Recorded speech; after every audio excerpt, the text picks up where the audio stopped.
The billionaire owner of the most luxurious hotel in the city was about to sell his empire for $3 billion until a cleaner walked into his office carrying an old, dusty envelope. Everyone laughed at her.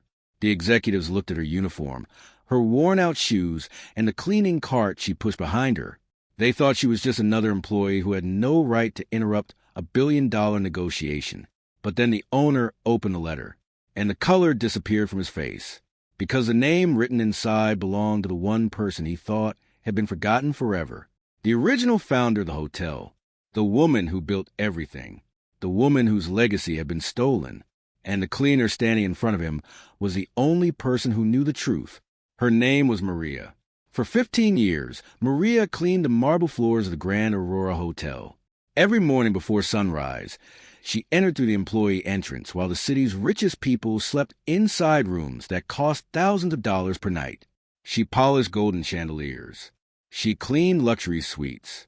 She picked up empty champagne glasses left behind after parties where people talked about power, money, and success. But nobody ever asked about her. To them, Maria was invisible, a shadow moving quietly through the halls. Guests walked past her without saying a word. Managers only noticed her when something was wrong. A stain on a carpet, a missing towel, a room not cleaned fast enough. Nobody saw the woman behind a uniform. Nobody knew she had once been a talented artist. Nobody knew she had spent years caring for her sick mother. Nobody knew she worked 2 jobs just to keep her small apartment. And most importantly, nobody knew she carried a secret hidden inside an old envelope. The envelope she found behind a broken wooden panel in room 814, the room nobody used anymore, the room everyone called cursed. Years ago, room 814 belonged to the hotel's original owner, a woman named Eleanor Whitmore. Eleanor wasn't born rich. She built the hotel from nothing. She started with a small family inn and transformed it into one of the greatest hotels in the world. People admired her. They respected her. She believed the hotel was not just about luxury. It was about people. Every worker mattered. Every guest mattered. Every person who walked through the doors deserved dignity. But after Eleanor disappeared, everything changed. Her nephew, Richard Whitmore, took control. And Richard was a complete opposite. He believed money was everything. Workers were replaceable. Reputation mattered more than kindness. The hotel became bigger, more expensive, more famous, but it lost the soul Eleanor created. Maria never met Eleanor, but she had heard stories from the older employees. They said Eleanor used to know every worker's name. They said she ate lunch with the staff. They said she once helped a waiter pay for his daughter's surgery. Maria always wondered what happened to a person like that, until the day she found the envelope. She was cleaning room 814 after a maintenance worker accidentally damaged the old wall. Behind a loose wooden panel was a small hidden compartment. Inside was a faded envelope. The paper looked decades old. Maria almost threw it away. She thought it was just old trash. But then she saw the handwriting. The first word stopped her. To the person who finds this. Maria slowly opened it. Inside was a letter. And the first line changed everything. If you are reading this, then the people who betrayed me have probably erased my name from the hotel I built. Maria froze. She kept reading. My name is Eleanor Whitmore. This hotel was never meant to belong to one person. It was built for everyone who worked to make it alive. Maria's hands started shaking. The letter explained everything. Eleanor had discovered that Richard planned to secretly take full control of the hotel. She had hidden the original ownership documents. She had written the letter as proof. But before she could expose him, she vanished. The world believed she died.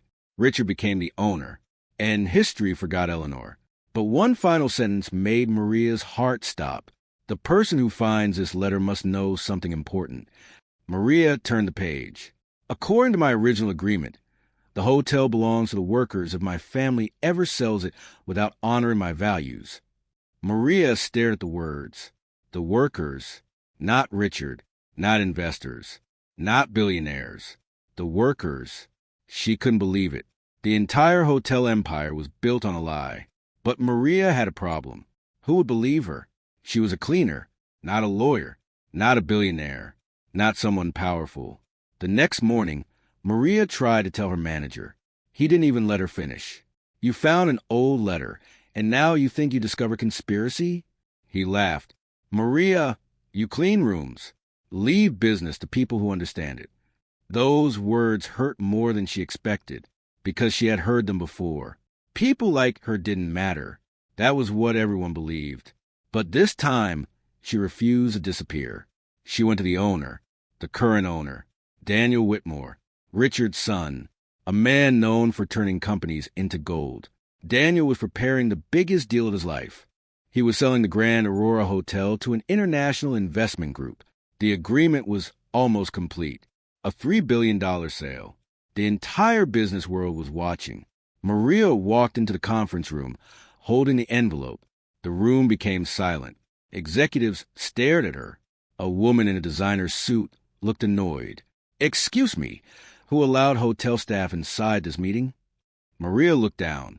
She was used to being ignored, but she stepped forward. I need to speak with Mr. Whitmore. The executives laughed. Daniel didn't. Something about her expression made him listen. What is it? Maria placed the envelope on the table. I found this in room 814. Daniel looked at the envelope. Then he saw the handwriting. His face changed, because he recognized it. No, he whispered. Everyone looked confused. Daniel slowly opened the letter. He read the first sentence. Then another, and another. His hand started trembling. The room went completely silent. The billionaire who controlled millions of dollars was now staring at a piece of paper like it was impossible. What does it say? One executive asked. Daniel didn't answer. He kept reading. Then he looked at Maria. Where did you find this? Behind the wall in room 814. Daniel sat down, because he knew the letter was real. His father had spent his entire life hiding something. The hotel's original ownership records had been altered. The sale could not happen. The executives immediately became nervous. You can't stop a deal over an old letter. Daniel looked at them. You don't understand. He placed a letter on the table. This isn't just a letter. He opened the attached document. This is Eleanor Whitmore's original ownership agreement. Everyone froze. The billionaire buyers had flown across the world. News cameras were waiting outside. The entire city expected the biggest hotel sale in history. But now everything was falling apart. The buyer's lawyer examined the document. After several minutes, he looked up. It's authentic. The room exploded. People started arguing. Executives blamed each other. Lawyers demanded explanations. And Maria stood quietly in the corner. The cleaner, everyone ignored, was the person who saved the entire legacy. But Daniel still had one question. Why did you bring this to me? Maria looked at him.